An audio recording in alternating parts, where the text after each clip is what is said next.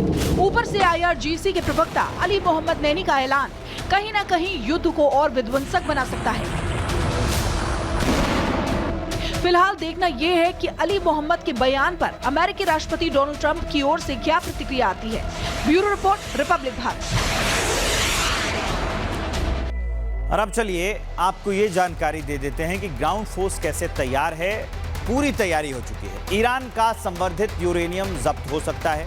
US Israel ground operation कर सकते हैं एक साथ मिलकर। ईरान के पास 450 किलो यूरेनियम होने का दावा भी है। ईरान का यूरेनियम करीब 60% तक संवर्धित है। यूएस का दावा यह है कि यह जल्द 90% संवर्धित हो जाएगा। इससे ईरान परमाणु बम बनाने में सफल हो जाएगा। यूएस इजराइल इस भंडार को बड़ा खतरा मान रहे हैं। ऐसे में यूएस इजराइल का ग्राउंड ऑपरेशन बेहद जरूरी हो जाता है और इसी का डर ईरान को भी सता रहा है और दुनिया के बाकी देशों को।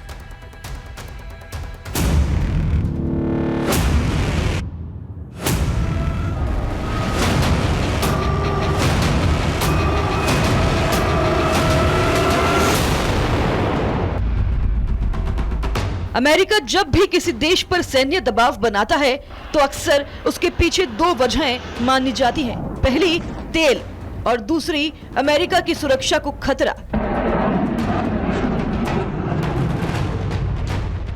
अगर देखा जाए तो ईरान के मामले में ये दोनों कारण स्पष्ट रूप से दिखाई देते हैं। एक तरफ ईरान के विशाल तेल भंडार हैं, तो दूसरी तरफ उसका तेजी से आगे बढ़ता परमाणु कार्यक्रम। शायद यही वजह है कि अमेरिका और इजराइल की नजर अब ईरान के परमाणु भंडार पर टिक गई है।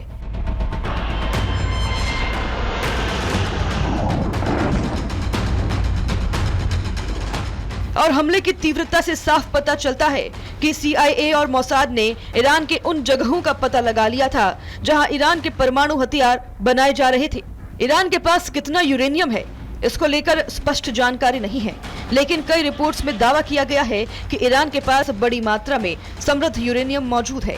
सूत्रों के अनुसार ईरान के पास लगभग 450 किलोग्राम यानी 60% तक समृद्ध यूरेनियम है।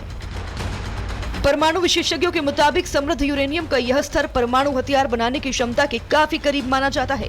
इसी वजह से अमेरिका और उसके सहयोगी देश इस भंडार को कब्जे में लेने या नष्ट करने के विकल्प तलाश रहे हैं।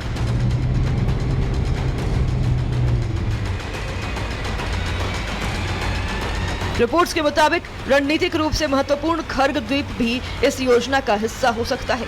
यह ईरान का सबसे बड़ा तेल निर्यात केंद्र है और देश के ज्यादातर तेल टैंकर यहीं से निकलते हैं।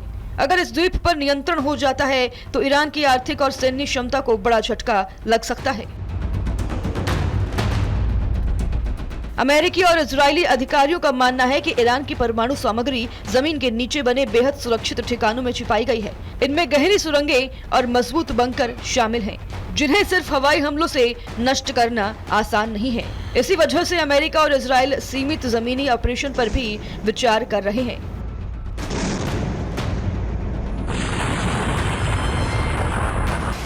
रिपोर्ट्स के मुताबिक यह ऑपरेशन किसी बड़े युद्ध की तरह नहीं होगा, बल्कि स्पेशल फोर्स के जरिए छोटे लेकिन बेहद सटीक सैन्य अभियान चलाए जा सकते हैं, जिनका लक्ष्य होगा परमाणु सामग्री को कब्जे में लेना या उसे सुरक्षित करना। विशेषज्ञों का यह भी मानना है कि अगर अमेरिका ने ईरान में ऐसा सैन्य ऑपरेशन शुरू किया तो इसका असर सिर्फ मध्य पूर्व तक सीमित नहीं रहेगा।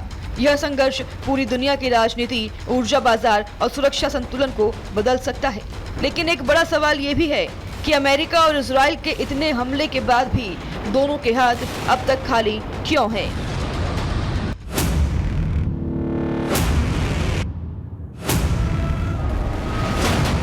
Bureau report, Republic Bharat.